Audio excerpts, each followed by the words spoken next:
Welcome to My Utmost for His Highest for October 22nd. The witness of the Spirit.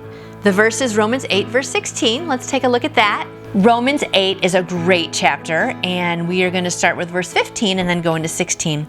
For you did not receive a spirit that makes you a slave again to fear, but you received the spirit of sonship, and by him we cry, Abba, Father. The Spirit Himself testifies with our spirit that we are God's children. Now, if we are children, then we are heirs, heirs with God and co-heirs with Christ, if indeed we share in His sufferings, in order that we may also share in His glory. The witnesses of the Spirit. We are in danger of getting into a bargaining spirit with God when we come to Him. We want the witness of the Spirit before we have done what God tells us to do. Why doesn't God reveal Himself to you? He cannot.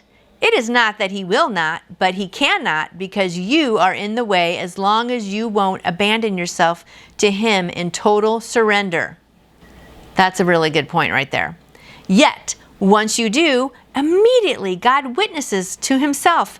He cannot witness to you, but He instantly witnesses to His own nature in you.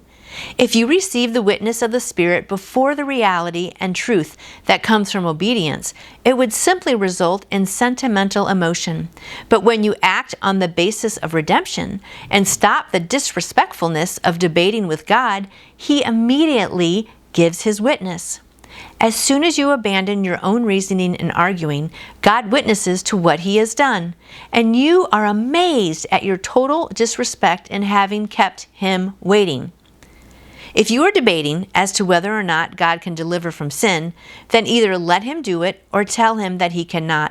Do not quote this or that person to Him. Simply obey Matthew 11:28. Come to me, all you who labor and are heavy laden. Come if you are weary, and ask if you know you are evil. See Luke 11:9-13. The Spirit of God witnesses to the redemption of the Lord and to nothing else. He cannot witness to our reason. We are inclined to mistake the simplicity that comes from our natural common sense decisions for the witness of the Spirit. But the Spirit witnesses only to His nature and to the work of redemption, never to our reason.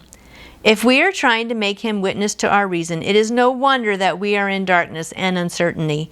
Throw it all overboard. Trust in Him, and He will give you the witness of the Spirit.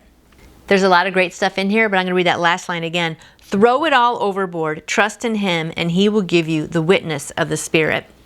And He does want to witness, through us, but like they were saying, how often do we just block that, We just don't want to be blocking that. We want to just to be open to Him and having Him work through us and us to be able to witness to other people about His love and grace. But that can only happen if we're open to Him. So today, my friend, I hope you are open to Him, that He can just work through you, and that you can go out there and be a great witness for Him to other people, because a lot of people need to hear the gospel. They need to hear it from you. So open your heart today and be a witness, and do not block Him. And I will see you back here tomorrow. You can order your own copy of the My Utmost for His Highest devotional book by going to utmost.org. And I would love to answer any questions you may have about faith in Jesus.